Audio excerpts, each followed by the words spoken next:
Live from downtown Detroit, Local 4 News at 11 starts now. A great many questions surround the death of Dr. Devon Hoover at his home in Detroit. And tonight, we're starting to get some answers. We're glad you're with us for Local 4 News at 11. I'm Devin Skillion. I'm Kimberly Gill. The beloved neurosurgeon and neighbor found shot multiple times in the head after police were called to his home in the Boston Edison district for a welfare check. Mara McDonald is live with the official medical examiner's report and what it reveals. Mara. Hi, Kimberly. That ME's report coming out tonight. And, you know, originally the information we got was that Dr. Hoover was shot one time in the head. Well, now we know that's not the case. He was shot multiple times. Hoover was a talented neurosurgeon, and it was his skill and bedside manner that has patients just overwhelmed with sadness at the murder of what one described as a beautiful mind coupled with a beautiful soul. If you know anything or you have any idea, like, tell somebody, because this man did nothing besides amazing things for people. Hoover loved being a surgeon, and he loved his neighborhood. He moved into the Boston Edison district and meticulously cared and restored his Albert Kahn designed home, originally constructed in 1915 for the founder of B. Siegel, sharing his beautiful house with those around him and offering up help to those undertaking caring for a historic home. Since the discovery of his body on Sunday, the DPD has been very quiet, which tells you they aren't lacking info and have not appealed to the public for assistance. We know there was no forced entry to his home. The ME confirms he was shot in the head multiple times, and police sources have made it clear the operating theory is he knew his attacker. Back here live to say that what happened at this home has flabbergasted this community is not an overstatement. Whether it's people at the hospital, people here in Boston Edison, people affiliated with groups that he was affiliated with, no one can believe that a man who is universally described as generous and kind would be the victim of something like this. We're live in Boston Edison tonight. I'm Mara McDonald. Local 4. You're right, Mara. The entire city talking about this, and still so many questions remain. We appreciate it. Some wheeling and dealing tonight by the Detroit Lions. General Manager Brad Holmes working the phones to trade down to acquire more picks. Yeah, Bernie's here with more on the trade and the picks that the Lions did make in the first round here. Yeah, they're going to go step by step on this thing, but there was a... Slowly, yeah, because this is going to be a bit of a shocker. There was a short delay when the Lions had to make the 6th overall pick on round 1. That's because they traded it to the Cardinals. In return, they got the 12th overall pick plus the Cardinals' 2nd round pick, which comes up tomorrow. With the 12th pick, the Lions selected Alabama running back Jahmyr Gibbs. What? Who? It's stunning because that was the best kept secret, maybe better than the nuclear codes. We've got highlights of Gibbs, 5'9", 199 pounds, amazing speed, was at Georgia Tech, but transferred to Alabama. No one heard his name leading up to the draft, but he went to Alabama. As you know, only top shelf quality players go there. He is the first running back the Lions have picked on round 1 since Javid Best in 2010. And with their other first round pick, Lions selected linebacker Jack Campbell of Iowa. He won the Butkus Award as the nation's best linebacker, 6'4", 250. We got lots more for you coming up in sports. So much for all the mock nobody got this anywhere close, right? I mean, Brad Holmes is doing his own thing. That's it. Yeah. Hopefully. Yes, it is. He No knows doubt. more than we do. All right, thanks, Bernie.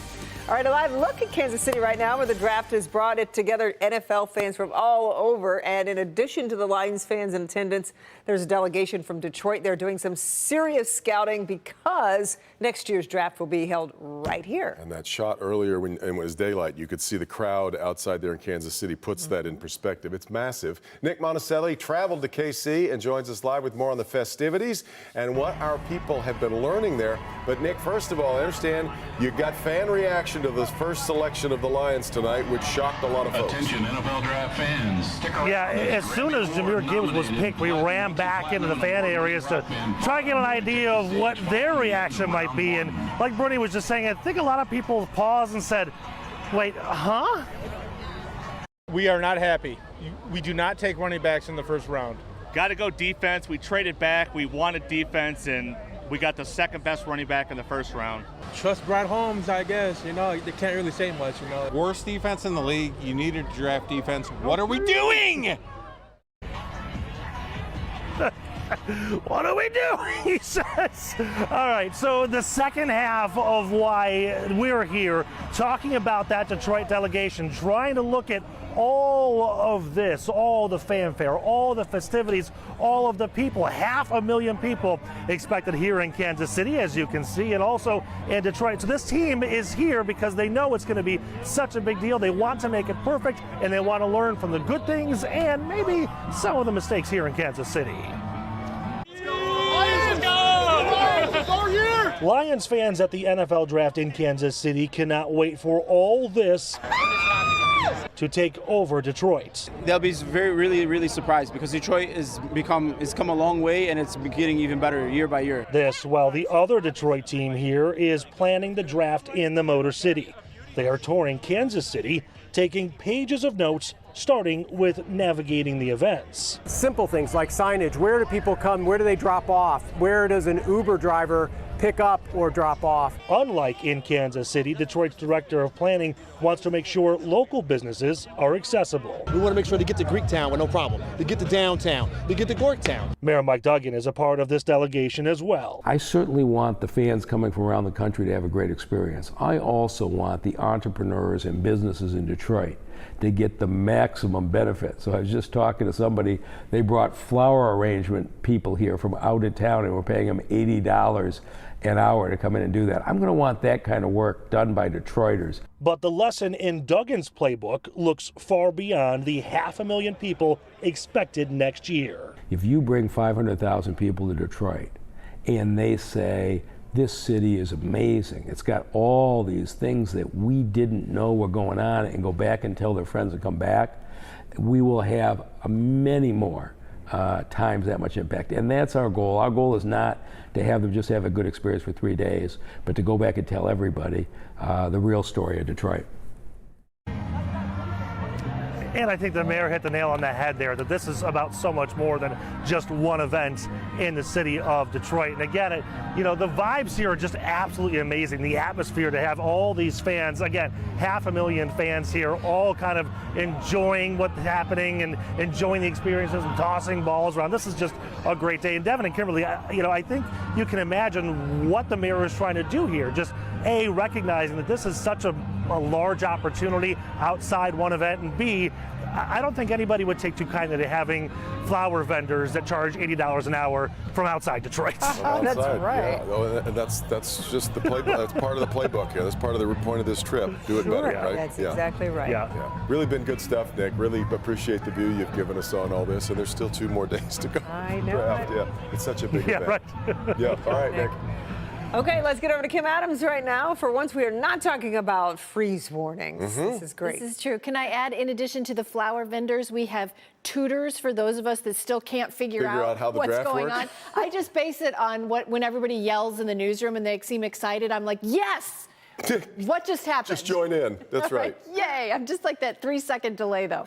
48 degrees right now in downtown Detroit, upper 40s in Pontiac. It is warmer tonight than it was last night, in part because we've already had some clouds start to move in, so no freeze warning for us tonight. But those clouds also mean that tomorrow is not going to be the nice sunny day that we had today. We'll start out at 47 degrees, so no frost tomorrow morning, but we will have lots of clouds, and showers move in sometime during the morning and continue to pick up in coverage and intensity throughout the afternoon.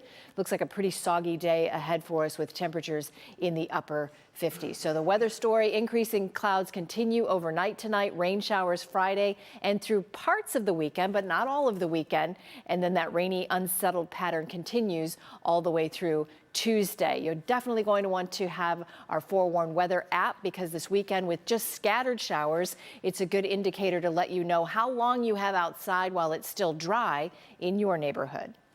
Okay, Kim.